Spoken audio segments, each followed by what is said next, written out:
Hello, good evening, students. I welcome you all to the official YouTube channel of Gyan Gurukul, सफलता की नई उड़ान। And बिना time waste करे आज का जो स्टैटिक जीके का और करंट अफेयर्स का लेक्चर है वो स्टार्ट करते हैं। आज का मतलब 14th ऑफ अगस्त का। तो ज़्यादा लंबा लेक्चर नहीं होगा, थोड़ा ही था। Let's get started. ओके, सबसे पहले डीआरडीओ ने सक्सेसफुली टेस्ट किया है एक लॉन्ग रेंज ग्लाइड बॉम्ब जिसका नाम गौरव है। और ये टेस्ट जो है सुकोई 30 जो MK1 फाइटर जेट्स हैं उनका इस्तेमाल करके किया गया था। एंड आत्मनिर्भरता, डिफेंस टेक्नोलॉजी में जो आत्मनिर्भरता हम बनाने की कोशिश कर रहे हैं, गौरव जो है उसका बहुत अच्छा एग्जाम्पल है। ये एक एयर लॉन्च्ड ग्लाइड बॉम्ब है जिसका वेट ऑलमोस्ट 1000 kg के करीब है। एंड ये लॉन्ग डिस्टेंस से भी टारगेट्स को हिट कर सकता है and is equipped with a sophisticated navigation system जो कि मल्टीपल गाइडेंस मेथड्स को यूज़ करके इंश्योर करता है कि जिस टारगेट पे वो हिट करना है उसको वो एक्यूरेटली हिट करे। इसे डेवलप किया गया है रिसर्च सेंटर इमारत जो कि हैदराबाद में है। And it can travel a distance of up to 110 kilometres बिना किसी प्रोपल्शन के। जीपीएस इस्तेमाल करके इसकी नेविगेशन जो है वो चलती है। ऐसे सिमिलर बॉम्ब्स जो हैं GBU-39B है, अगेन उसकी लॉन्ग रेंज कैपेबिलिटीज़ हैं। यूके का पेव 4 है, अगेन डिफरेंट मिशन के इसको अडेप्ट किया जा सकता है। तो उसी लीग में गौरव भी हमने डेवलप करा है, right. Next, dynamic reference rate. अब यूएस और रशिया के बीच में सैंक्शन जो है टेंशन्स बढ़ते जा रहे हैं और यूएस ने रशिया पे काफ़ी सारी सैंक्शंस इम्पोज कर दी है। एंड अगर आपको पता हो, जो हमारा ग्लोबली हमारा ट्रेड चलता है वो यूजुअली यूएस डॉलर्स में ही चलता है। That is an accepted term of monetary exchange. तो इंडिया और रशिया के जो टाइज हैं वो सफ़र ना करें और इंडिया और रशिया के बीच में जो ट्रेड है वो अनहिंडर्ड जो है वो चलता रहे, इसलिए they are working on introducing a dynamic reference rate Indian rupee के लिए और रशियन रूबल के लिए, जहाँ पर क्या होगा, फाइनेंशियल ट्रांजैक्शंस करना दोनों कंट्रीज़ के बीच में थोड़ा सा आसान हो जाएगा। वो एक डायरेक्ट एक्सचेंज रेट जो एस्टैब्लिश करेंगे कि उन्हें यूएस डॉलर्स में कन्वर्ट करने की ज़रूरत ना पड़े। ऐसा होता है कि इंडिया को रशिया से कुछ खरीदना है, वो इंडियन रुपी को यूएस डॉलर्स में कन्वर्ट करेगा एज पर कि रशिया में कितनी पेमेंट उन्होंने देनी है। फिर रशिया के पास जब वो यूएस डॉलर जाएगा, रशिया उसको दोबारा से अपनी करेंसी में कन्वर्ट कराएगा। एंड सेम वे रशिया से इंडिया के लिए भी है। तो इस वजह से बहुत सारा जो है कॉम्प्लेक्सिटी सिस्टम में आ रही है। एंड बिकॉज रिलेशंस अच्छे नहीं है, टेंशन बहुत ज़्यादा है, सैंक्शंस बहुत ज़्यादा लगा दी गई हैं, तो उसे सिंप्लीफाई करने के लिए ये एक डायनामिक रेफरेंस रेट जो लाया जा रहा है। इंडिया का एक सिमिलर सिस्टम जो है यूएई के साथ है, जहाँ पे हम लोकल करेंसी में सेटलमेंट्स कर रहे हैं ट्रांजैक्शंस के लिए। तो दिस अगेन एक इम्पॉर्टेंट टर्म है, तो इसको आप ध्यान में रखिएगा। Moving on to the next news, Vinay Mohan Kwatra becomes Indian ambassador to the US. तो यूनाइटेड स्टेट्स के लिए इंडियन एम्बेसडर अपॉइंट कर दिया गया विनय मोहन क्वात्रा को, जो कि 12 अगस्त से अपना रोल जो उन्होंने स्टार्ट कर दिया था। And he will be succeeding Taranjit Singh Sandhu. और ये एक मूव है कि इंडिया यूएस रिलेशंस को स्ट्रेंथन करने के लिए, ठीक है। प्रीवियसली जो क्वात्रा साहब हैं ये इंडिया के फॉरेन सेक्रेटरी रह चुके हैं एंड इनके पास एक्सटेंसिव एक्सपीरियंस है डिप्लोमेसी का।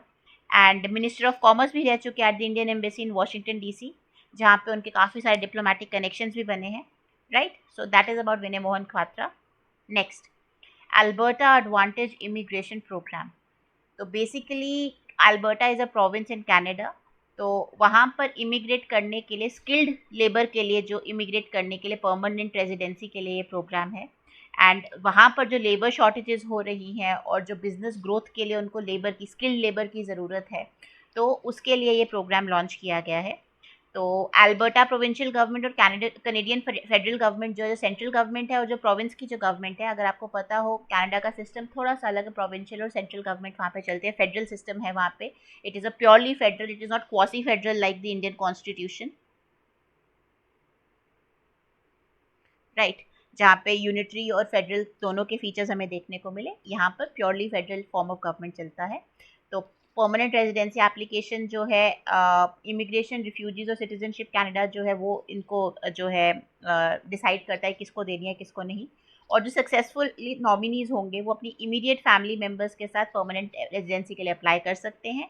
इंडिविजुअल की स्किल्स के ऊपर, उनकी पोटेंशियल के ऊपर कि किस तरह से वो अल्बर्टा की इकोनॉमी में कंट्रीब्यूट कर सकते हैं, उनको जो है वहाँ पर इमिग्रेशन दी जाती है, परमानेंट रेजिडेंसी दी जाती है. So that is about this news. Government to include Ayush in Ayushman Bharat scheme.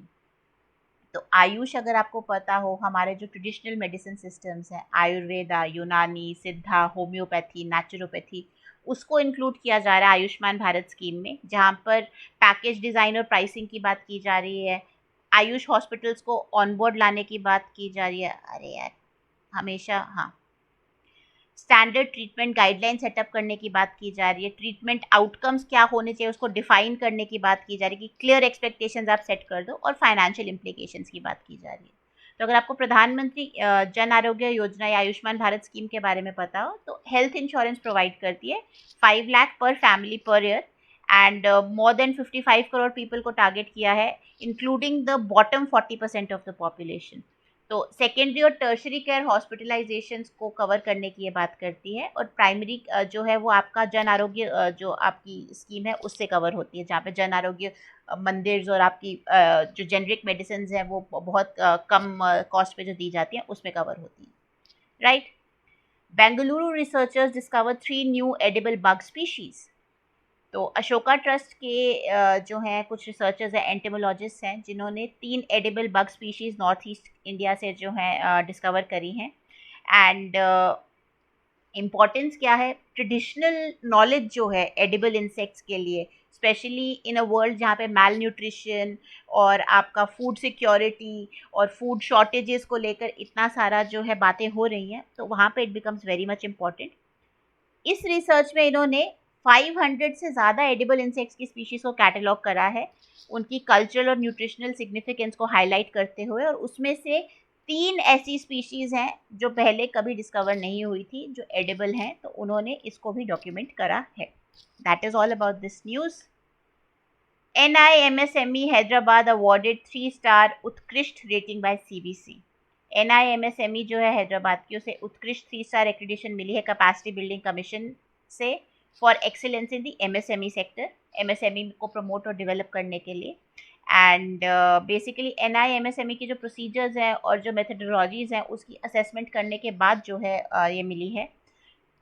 इसने जो है, इस इंस्टीट्यूशन ने 5 लाख से भी ज़्यादा पार्टिसिपेंट्स को ट्रेन किया है, 17,000 के करीब प्रोग्राम्स कंडक्ट करवाए हैं, एंड की रोल प्ले किया है MSME को बूस्ट करने के लिए, इंडिया में ही नहीं इंटरनेशनली भी. जो हमारे नेट डायरेक्ट टैक्स कलेक्शंस हैं, they have grown by 22.5%, right, between April 1 and August 11 for the financial year of 2024-25.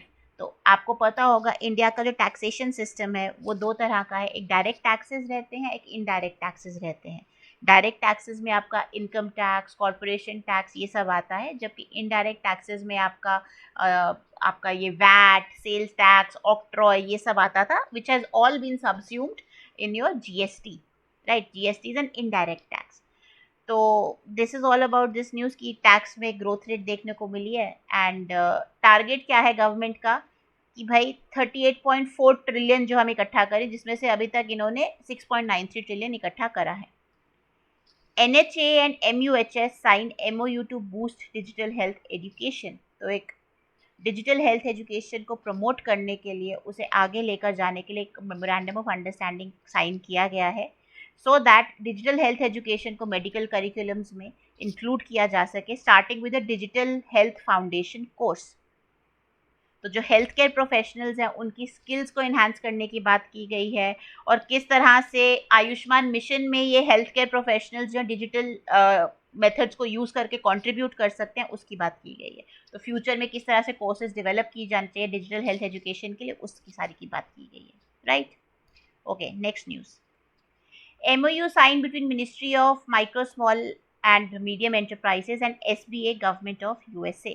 तो एक MOU साइन हुआ है जहाँ पर बेसिकली जो इश्यूज़ है MSMEs की और क्या पॉसिबिलिटीज़ हो सकती हैं कि जहाँ पे कोऑपरेट कर सकें, जहाँ पे एक्सपर्टीज शेयर हो सके, जहाँ पर पार्टिसिपेशन जो है MSMEs की ग्लोबल मार्केट प्लेस में जिसके थ्रू बढ़ाई जा सके, वेबिनार्स करा के, वर्कशॉप्स करा के, जिसके topics trade, export finance, technology, green economy, इन सब से रिलेटेड हो। तो एक एमओयू साइन किया गया है। Sandeep Poundrik assumes role as secretary of ministry of steel. तो श्री संदीप पौंद्रिक जी को secretary of ministry of steel बना दिया गया है। उद्योग भवन में अपने रोल में वो आगे बढ़े हैं। He is a 1993 IAS officer from the Bihar cadre. ठीक है, that is it. Para shuttler Pramod Bhagat suspended for breaching anti doping regulations. तो जो पेरिस में 2024 के पैरालंपिक गेम्स होने वाले हैं, he will not be able to participate into that because he has breached the anti doping regulations. And इनको Tokyo 2020 Paralympics में जो है गोल्ड मेडल मिला था। अब now he has been suspended on account of whereabouts failure. Pramod Bhagat की अगर बात की जाए तो इनका जन्म 4 जून 1988 को हुआ था। एक Indian professional para badminton player है, वैशाली डिस्ट्रिक्ट बिहार से। रैंक करंटली वर्ल्ड में दूसरा रैंक है in para badminton men single. And इन्होंने गोल्ड मेडल 2020 समर पैरालंपिक्स में जीता था मेन सिंगल SL3 में। Okay. PR Sreejesh, who is the retiring goalkeeper of the Indian hockey team, जो अभी पेरिस ओलंपिक्स में ब्रॉन्ज जीत गए, गोल्ड नहीं सॉरी ब्रॉन्ज जीत कर आई है, दे वन अगेंस्ट स्पेन। तो he is the new head coach of India junior men's hockey team. And basically अगस्त 8 को ये अनाउंसमेंट हुई थी। ये PR श्रीजेश की कुछ माइलस्टोन्स हैं, जो कुछ सिग्निफिकेंट करियर मोमेंट्स हैं, जहाँ पर उन्होंने गोल्ड मेडल जीता है, सिल्वर मेडल जीता है, अगेन ब्रॉन्ज मेडल जीता है टोक्यो ओलंपिक्स में, एंड अगेन पेरिस ओलंपिक्स में ब्रॉन्ज मेडल जीता है। Rana Ashutosh Kumar Singh assumes role as MD at SBI। तो राणा आशुतोष कुमार सिंह को नया MD बना दिया गया है SBI के risk compliance and SARG departments का। He will be succeeding Alok Chaudhary, right. Deputy MD के रोल में गजेंद्र सिंह राणा, जो फॉर्मली चीफ जनरल मैनेजर थे मुंबई सर्कल के, उनको प्रमोट कर दिया गया है। एंड चेयरमैन की अगर बात की जाए तो जो अपॉइंटमेंट्स कमेटी है ऑफ द कैबिनेट, उन्होंने CS सेट्टी को SBI का नया चेयरमैन बताया है। He will be succeeding Dinesh खारा।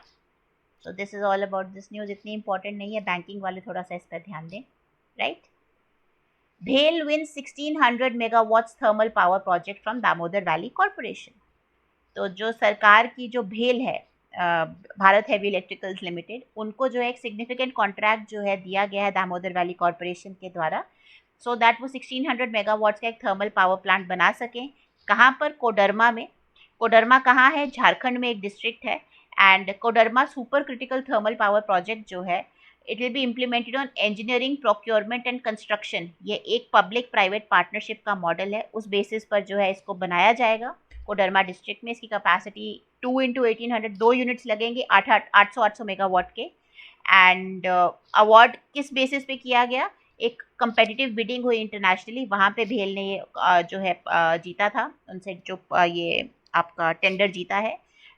ये जो पावर प्लांट होगा, it will be coal based power plant. That is all about this.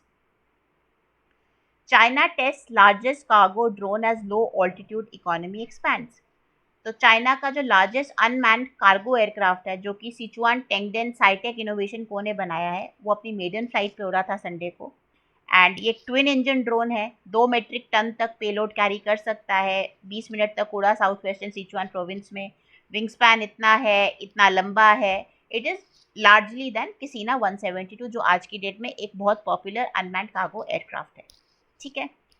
प्रसार Bharati BCL sign landmark deal to promote cricket. तो जो बिग क्रिकेट लीग है, जो कि डेब्यू करने वाली है इंडियन क्रिकेट लैंडस्केप में, तो उन्होंने प्रसार भारती के साथ जो है एक डील साइन करी है। एंड बिग क्रिकेट लीग, अगर आपको पता, T20 फॉर्मेट पे खेली जाती है, जहाँ पे जो एस्पायरिंग क्रिकेट प्लेयर्स हैं उनको एक अपॉर्चुनिटी दी जाती है कि वो इस्टेब्लिश क्रिकेट प्लेयर्स के साथ जो है अपनी स्किल्स जो है, अपनी गेम जो है वो शेयर कर सके और अपना फ्यूचर जो है क्रिकेट में बना सकें। तो DD स्पोर्ट्स जो है, प्रसार भारती का DD स्पोर्ट्स जो है, वो लाइव कवरेज करेगा इन BCL मैचेस की। प्रसार भारती का जो एक्सटेंसिव नेटवर्क है, जितने भी उनके चैनल्स और न्यूज़ चैनल्स और जितने भी स्पोर्ट्स चैनल्स और बाकी सब चैनल्स हैं, उनको यूटिलाइज करके इस लीग को प्रमोट किया जाएगा। एंड जो इनॉग्रल सीज़न है इस BCL का, 30 से भी ज़्यादा कंट्रीज़ में दिखाया जाएगा। इस वजह से लीग को बहुत ज़्यादा एक्सपोजर देखने को मिलेगा इंटरनेशनल लेवल पर। ये यहाँ पर लिखा हुआ, ये आप पढ़ सकते हैं, right. Ancient solar calendar discovered in Turkey. Turkey में एक एंशियंट सोलर कैलेंडर जो है वो डिस्कवर किया गया है from the renowned archaeological site of Gobekli Tepe. Southern Turkey में ये साइट है। एंड ये फाइंडिंग जो है पब्लिश की गई है टाइम एंड माइंड में जुलाई 24 को. It follows a 365 day system. एक लूनर सोलर हाइब्रिड के बेसिस पर एक कैलेंडर जो है बना हुआ है, जिसमें 12 लूनर मंथ्स हैं एंड एडिशनल 11 डेज भी दिए गए हैं. तो बेसिकली लूनर साइकिल्स को तो अंडरस्टैंड करा ही करा, उन्होंने सोलर ईयर को भी अंडरस्टैंड किया, showcasing the advanced astronomical knowledge of the people of Gobekli Tepe. तो ये इंपॉर्टेंट है कि कहाँ मिला है, कि एंशिएंट सोलर कैलेंडर टर्की में मिला है. NPCI, National Payments Corporation of India, it spins off भीम इनटू अ सेपरेट आर्म. भीम को उन्होंने अलग कर दिया और ललिता नटराज जो है उनको सीईओ बना दिया गया है. तो भारत इंटरफेस फॉर मनी जो है एक स्टैंड अलोन सब्सिडरी बना दी गई है, सो दैट उसकी प्रेजेंस को बोल्स्टर किया जा सके डिजिटल पेमेंट्स मार्केट में. तो ललिता नटराज जो पहले आईडीएफसी फर्स्ट बैंक में और उसके बाद आईसीआईसी बैंक में थी, अब उनको यहाँ का सीईओ बना दिया गया है. एंड बेसिकली जो कॉन्सेंट्रेशन रिस्क थे भीम को यूपीआई एनपीसीआई के साथ जोड़े रखने में, तो वो उसको कम करने के लिए चीज़ की गई है. करंटली अगर हम देखें तो फ़ोन पे और गूगल पे मार्केट को डोमिनेट कर रहे हैं. ऑलमोस्ट 85% ऑफ यूपीआई ट्रांजैक्शन इन्हीं से हो रही हैं. भीम की अगर बात करें सिर्फ 0.16% यूपीआई ट्रांजैक्शन दिख रहा है. तो डाइवर्सिफिकेशन की ज़रूरत है. यहाँ पर प्रोडक्ट को जो है अच्छे से मार्केट करने की ज़रूरत है, और इसलिए जो है एनपीआई ने भीम को अलग से एक उसकी जो है एक स्टैंड अलोन सब्सिडरी बना दिया है. So that was all about today. कल मिलेंगे. आज पाकिस्तान का इंडिपेंडेंस डे है, कल हमारा इंडिपेंडेंस डे है, राइट? इंडिया का इंडिपेंडेंस डे है. तो किसी भी डाउट के लिए आप नीचे कमेंट सेक्शन में लिख सकते हैं. कल आई थिंक इतना न्यूज़ नहीं होगा, बट फिर भी जितना भी होगा हम उसको कवर करेंगे. कोई भी डाउट होता है आप नीचे जो है कमेंट सेक्शन में लिख सकते हैं. बाकी do like the video, do share it with your near and dear ones, do subscribe to the channel to stay at the top of your game, and happy studying. I will see you all tomorrow.